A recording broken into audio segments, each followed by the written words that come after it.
Je vous salue, vous qui aimez l'histoire. Je pense que nous allons totalement terminer le commentaire du livre de la sortie au jour, appelé improprement Livre des morts des anciens Égyptiens. Alors, nous en sommes maintenant au mot qui commence par O, c'est-à-dire omniscient, c'est-à-dire qu'il sait tout. C'est lié à la connaissance qui vient de Nietzsche, c'est-à-dire la divinité, et de tous ses attributs. Voilà.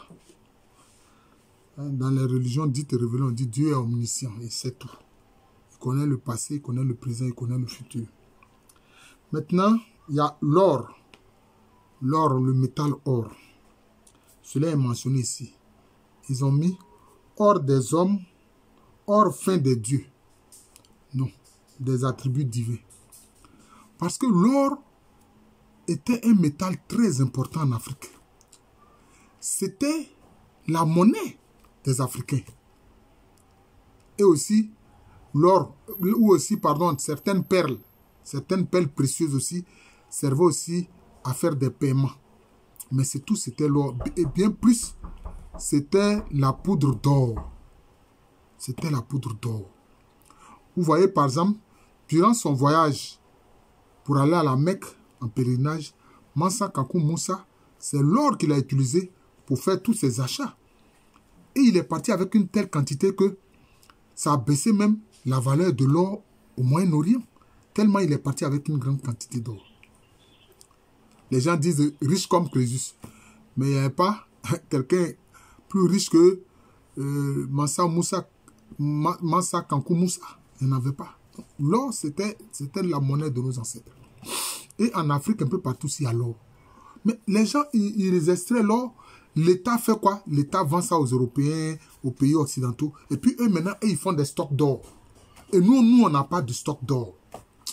Nos dirigeants africains, là même, je ne les comprends pas. L'or, là, ça peut servir de garantie quand vous prenez des prêts. Vous prenez des prêts, et puis après, qu'est-ce qui se passe? Le FMI et la Banque mondiale viennent nous imposer des mesures criminelles. Or, s'il y avait la garantie de l'or, mais ils ne pourraient pas faire cela. Excusez-moi. Le FMI et la Banque mondiale ne pourraient pas faire cela et tenir nos pays avec des plans d'ajustement structurel, renforcés qui appauvrissent nos nations, qui rendent nos populations misérables. Ce que les Européens ont appelé le commerce de l'or. Non. C'était le commerce dont l'or était la monnaie. Parce qu'ils ne savaient pas que les Africains, l'or était leur monnaie. Donc, en échange de leurs marchandises, les Africains leur donnaient la poudre d'or. Et ils ne savaient même pas l'utilisation de cette monnaie. Donc, ils étaient obligés d'utiliser des coursiers africains pour pouvoir échanger avec les peuples d'Afrique sur la côte du golfe de Guinée. C'était ça en fait. Par exemple, la poudre d'or en langue cuisse, on appelle ça Sikanfutu. L'enzima dit c'était ça. Et il y avait des figurines. Quand on sort une figurine, ça correspond à une quantité précise d'or. Et il y avait les figurines masculines, genre masculin et genre féminin. Quand tu achètes pour revendre, tu achètes avec la figurine féminine et puis tu revends avec la figurine masculine. Et c'est ça qui est ton bénéfice. Ne vous occupez pas, c'est mon petit-fils qui veut entrer forcément parce qu'il sait que je suis en train de faire une vidéo. Alors ensuite, il y a Orion. Bon, quelquefois ils ont mis aussi hors fin des dieux, mais c'est hors fin des attributs divins. Parce que justement, les attributs divins aussi, la divinité aussi, aimait l'or parce qu'elle sait que c'est un moyen de paiement important. Voilà, dans les temples, etc., on faisait des dons aussi avec de l'or. Dans les temples de l'Égypte antique, du pays des Kamites. Voilà, les ancêtres Kamites. Maintenant, vous avez Orion. Orion, maître de la vie. C'est mis ici Orion, maître de la vie. Mais Orion, c'est quoi? C'est une constellation. Et quand on faisait les pyramides que les Akans appellent Sumpi, il y avait une ouverture qui était directement orientée sur la constellation d'Orion. Pourquoi? Certains ont pensé que c'est parce que nos ancêtres kamites adoraient cette constellation-là. Non, ils n'adorent pas cette constellation. Ils la vénèrent, ça fait deux choses. Parce que cette constellation, émettait des énergies. Ça émettait des énergies. Et l'ouverture qui est faite dans une partie basse de la pyramide, c'est pour que la pyramide puisse capter les énergies qui viennent de la constellation d'Orion. Oui. D'ailleurs, les Aké, peuple Akan lagunaire de Côte d'Ivoire, eux, leur calendrier était basé sur les constellations et les étoiles. Hein? J'ai fait une vidéo là-dessus, mais c'est très complexe. Hein? C'est très complexe. Voilà.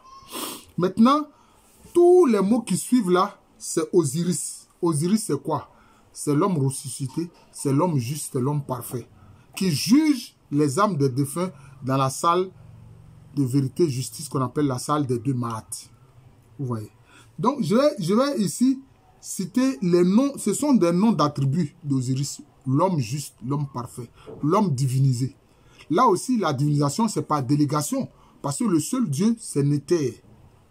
Voilà. Le seul Dieu, c'est Néter ou Néter. Voilà. Mais c'est par délégation. Donc, on a quoi? On a Osiris, Dieu des morts. Bon, ça, c'est comme ça, ils sont. Non, ce n'est pas le Dieu des morts, c'est l'homme parfait qui juge les défunts, les âmes des défunts. Osiris est né de la corporation des dieux, est né des cinq. Non. Est né des attributs. Hein? Parce que c'est l'homme qui est parfait. Donc, c'est lui qui est élevé. Osiris, âme auguste dans Bousiris.